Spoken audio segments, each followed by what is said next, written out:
2024, November 8, Friday. Brace for changes.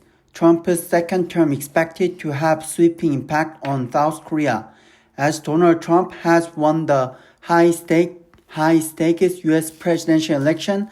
Sweeping changes are expected to affect South Korea in fields including economy, trade, security, defense, and inter-Korean relations, while Trump's slogan, "Make America Great Again," resonated among U.S. voters during the election period. His core stance, "America First," is likely to put many countries like South Korea to confront drastic challenges and costly decisions in relations with the U.S. Amid widespread concerns, President Yoon Suk-yeol held a phone call with President-elect Trump on Thursday to congratulate him, and they agreed to hold an in-person meeting at an early date, according to the presidential office. During the call, Yoon expressed hopes for continued cooperation between the two countries under Trump's leadership and briefly shared views on security, economy, and other issues. There are already a torrent of suggestions about what South Korea should do to grapple with potentially difficult issues related to the second term of Trump. Despite different details, experts generally agree that Korea needs to reformulate strategies on diplomacy, security, and international trade in connection with the U.S. The need for advanced preparations is greater than ever in consideration of the imminent impact.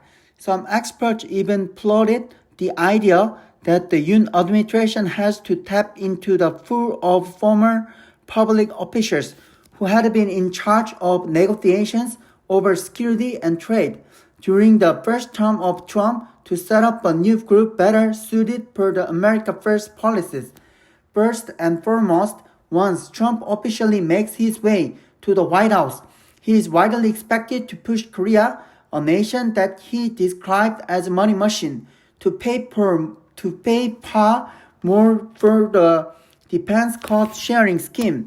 Last month, Trump said Korea would be paying $10 billion a year for the stationing of U.S. forces Korea if he were to win the presidential race.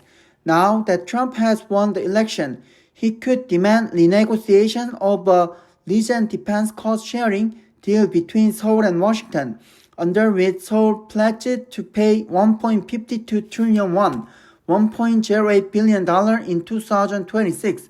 Uncertainty lingers over how Trump will handle the issue regarding North Korea, which continues to engage in provocative activities, including the test launch of long-range ballistic missiles.